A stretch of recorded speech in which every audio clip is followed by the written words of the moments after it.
ai që i ka fitu ma shumë t'i vota. Se natyrisht është ai duhet me Si thonë. Picek Renori ti. Se cili ka qenë fajti? Fajti ka qenë se nuk ka dasht, qëre, është fakti gjallë që fse dënë me kryu koalicione, edhe është për herë të parë në historinë e Kosovës, që dikush i merë 42% me një shumicë kaq të madhe, me 48 deputet, edhe nuk mundet me kryu qeveri. Të më thonë kena pas raste për para, nuk po thëmë që duhet me i marë ai që i ka 9% ose 10%. Duhet me shku si mas fuqis votës, për ndryshe nuk ka edhe logjik ai që fiton.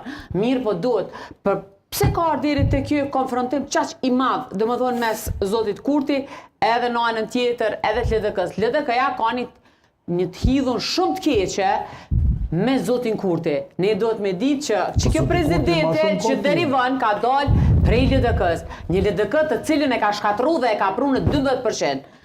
Për ndryshe PDK-ja ka shkatru motër LDK-n, PDK-ja ka lëshu të poshtë. Jo, PDK-ja gjithmonë po kap një PDK. Se ka shkatru PDK-ja ka kryeministrin. Shito qeverisë, PDK e ka pru gjithë shtetë Kosovës.